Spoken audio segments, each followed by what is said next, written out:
Yeah, time for another knowledge drop. This is Focus straight from Flowmo Crew, BBOY.com. With the today's scene, breaking is moving more and more towards sport, and it's very easy to see breaking as something that you do instead of something that you live, a lifestyle.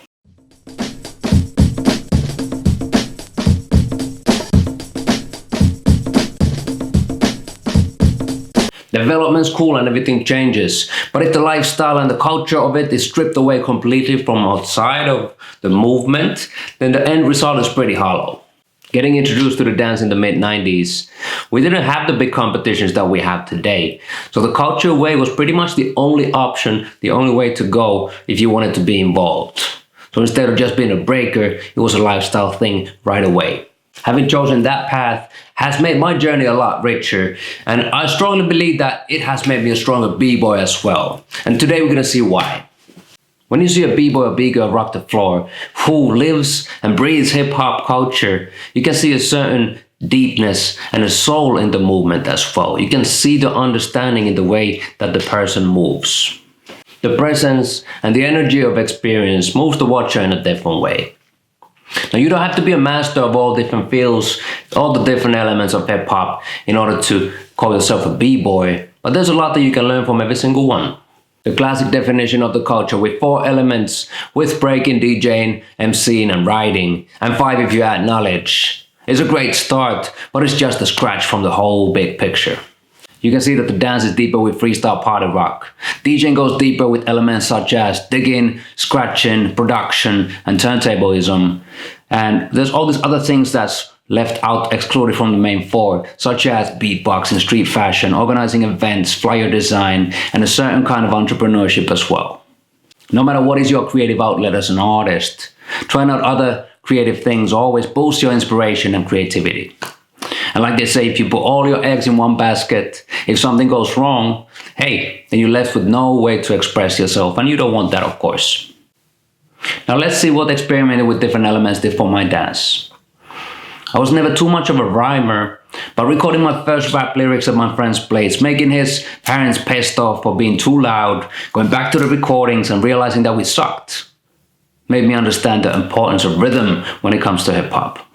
I was never much of a writer, but following and studying the Kings made me understand that it's the lean and the swing of the letters that makes the letters dance. And breaking being the physical graffiti, if that lean and that swing is there as well, attached to your steps, that's what makes the physical steps hip-hop. During the first years as a b-boy, I already got my first turntables. An experience in digging, finding a classic or even a track of your own, took my journey to music to another level. Getting your hands on a classic, seeing the cover, reading the back cover credits, smelling the record, hearing the other songs on the record and hearing that build up to that classic break that you hear on every single mixtape, took the experience of that break to a whole new level. And if you hear that song in a jam afterwards, you're gonna have so much more attached to that experience just compared to listening to the breaks on a mixtape. Learning how to scratch deepened my understanding of rhythm and took my rhythm to another level as a dancer as well, with harder rhythmic patterns that we're used to as b-boys and b-girls. Learning to understand how the DJ works helped me to react to the breaks on a deeper level in the events. Helped me to communicate with the DJ and the music on a deeper level. So it's not just me dancing on top of the music, it's communicating with the DJ and the music on top. Having the awareness of how much time, money, and effort it takes to have that collection, have that skill set, and being able to rock it out with being able to move the crowd moves me as well. If I hear an ill DJ, that moves me, and if the music moves me, that can't be seen in the way that I dance. That experience inspires me and fires me up when I'm going to jams and I hear something that's super dope. But of course it works the other way around too. If the DJ sucks, then it's hard to go off. Learning about production made me go deeper in music and deeper in rhythms once again. It taught me about structure in music and about the layers in a song, and that helps me react to the music better on a deeper level once again.